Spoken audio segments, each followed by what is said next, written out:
the best use of AI so far. Last year, the big boogeyman that everyone has been afraid of, and rightfully so, is AI. It's becoming extremely prevalent in pretty much every industry in the world. And people are afraid of losing jobs and really what it could entail going forward for our species. I know I've made quite a few videos sounding the alarm about some concerning new thing regarding AI, but today I want to do something a little different. What the hell is this? What is this that he's got in the background? Game or something? AI is a tool, and like all tools, such as a sword, it can be used for good or for evil. For example, a good usage of a sword could be to chop a pineapple if you're super hungry and have no other way of cutting it, right? And you provide food. I'm reaching a bit. I probably shouldn't have gone with a sword for the example, but the thing is, I think AI can be a really helpful thing in a lot. Mark, thank you again. I just want to give you another shout out, bro. Holy shit. 60 gifted. In like the last 15 minutes. You're crazy, man. Thank you so much. I'm going to put some hearts in chat for Mark. Thank you again. A lot of ways, while also being an extremely detrimental thing in a lot of ways. And today I want to show you the best usage of AI I've seen so far. It comes from a YouTuber named Glorb, who is making some of the highest quality music YouTube has to offer right now. It's SpongeBob drill music.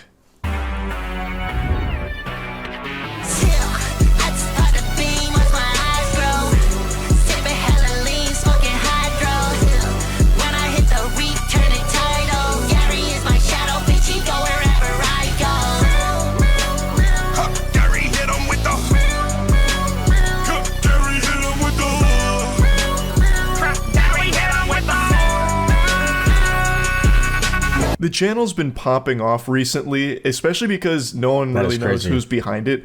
The music is so high quality and so well made that there is a theory that it's a very well-known artist who's doing this as just kind of a side hustle gag. Well, conspiracy and I kind of theory? subscribe to that belief because this shit goes so hard. It is going Insano style from out of nowhere.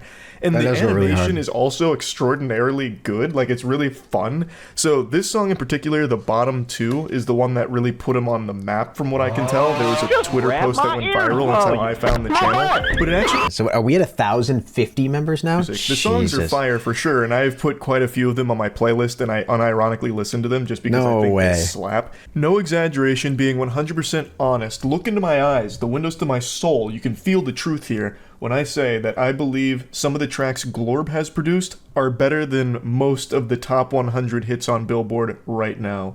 When a Glorb song comes on, when I'm just listening to music in the car, I get excited. My heartbeat starts racing. My blood pressure starts rising. I just get so hype, ready to rage. I get a big smile on my face. It feels like I just ate a fucking Krabby Patty with jellyfish jelly, but for my ears. Young Kyle, what's up, man? I'm a stone face killer like my motherfucking house is. I'm gonna hit that do-si-do and smack you where your mouth is. Heard they want a solo, I can't do that till we out this. Grab my clarinet and smoke them up his body ounces.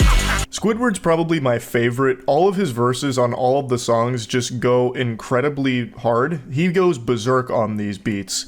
Now, this is where the AI component comes into play. I believe there's something so awesome about Squidward going berserk on like a hard rap track. That's crazy. All of the beats and everything are produced by Glorb, as well as all the lyrics, of course, but the voices are SpongeBob AI voices, so they're modeled after the characters, which is why they sound so close to the characters. And I think it's just a really fun use of AI here. It's purely parody for entertainment purposes. It's not stepping on anyone's toes. It's not disrespecting anything. It's not trying to replace anyone. This is just one of those situations where it's somebody having fun and using AI as a tool to present that fun. And what could be more in line with the morals of SpongeBob than fun? But more so than... I mean, you could argue technically, especially from a legal standpoint, stepping on toes if he's making money off of this content that he's created. Yeah, the music is original, but the SpongeBob image and likeness isn't. The voice is not original, right? The branding of SpongeBob isn't original. I wonder how that all factors in. I'm just saying. I hate to be that guy, but I gotta be that guy. And just good music. He's crafting his own lore to it. He's making like the fucking Game of Thrones of the SpongeBob world. Mark, thank you so much, man. I appreciate it. To a battlefield. So throughout his music, he is telling a story, a rivalry between the Krusty Krab crew and the Chum Bucket gang. And sometimes there's even like a bit of foul play where Plankton at one point, you know, mind-controlled Patrick with the chum hat, and Patrick started rapping against the Krusty crew. It's so good. It like goes pretty deep. is no longer safe. Even got the fish. Sipping purpleine. Bitch, I'm gon' ride for my fucking team. Paint and whack, yo fucking fiend. Yeah, I run the game. What's my name? Eugene. Cut a bitch off like the hash slinging slasher. Karen pissed off cause the squid wouldn't smash her. At the bubble bowl backstage like an actor. She want my bullworm like it came from Alaska. Get the fuck away. I thought I told all you, the bitch, references. I'm kelp up to my fucking face. This is my favorite song from Glorb. Damn, I think bro. Eugene is a masterwork up there with some of the greats like the Sistine Chapel. It is iconic. I've heard this song probably close to like 15, 20 times now over the last couple weeks, and every single time it comes on, I just start like getting into a fucking flow state. Like I just want to boogie. It gets me ready to groove. It's such like a finger wiggling track. Now, where does this song fit in the lore? Well, you see, Dankton had actually released a diss track first, so this track, Eugene, is the Krusty Krew's response to that. Let me go ahead and show you the shots that Dankton fired first. An ST8. You not a crab, you a rap boy. Talking to police, huh, fat boy. I catch you when he lacking at traffic in my chopper automatic, so you know it's gonna clap. I got pearls on my neck, I'm in the Tom bucket. I got pearl giving neck, don't see a calm bucket. You already saw this dipping, you can't unsunk it. Your daddy crapping on my What the fuck? Welcome to the Salty Spittoon. Like, this shit is heavier than tungsten. How tough are you? That whole sequence with Pearl there is absolute chef kisses.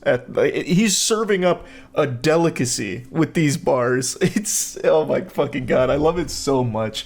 Now, the reason I wanted to put Glorb on your radar is not just because I think it's an incredible channel, but also I think it's an incredible example of how AI can be a tool used for good. Like, there's nothing malicious here, there's nothing nefarious, it is simply just creating parody, silly, fun stuff to be digested.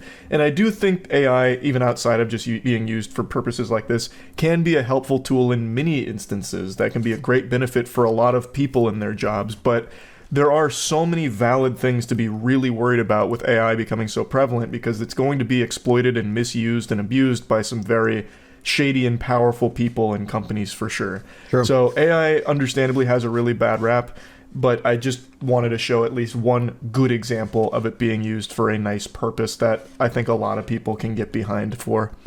Can I just say something? I feel like that's kind of true of all new emerging trending industries, right? Like, I wasn't around for like the .com tech bubble, right?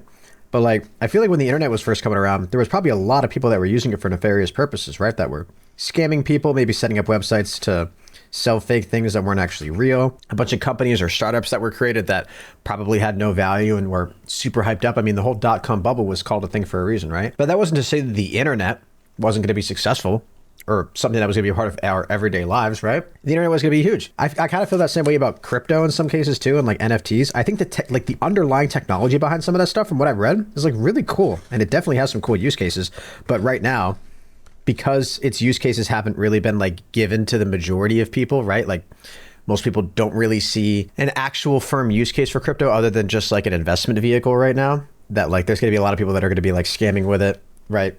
Pump and dumps and rug pulls and all that stuff. And I feel like AI will kind of be the same thing, where like new emerging technology, people come in, they scam with it. It'll have wild volatility in terms of like its value or its perceived trendiness or whatever. And then, you know, in like 5 years or so, maybe even sooner than that, it'll kind of level itself out. It'll find a place in everyone's life as like a useful tool for a certain thing. And we'll just kind of go from there. So that's really all I wanted to go over here for today on that. That's about it. See ya.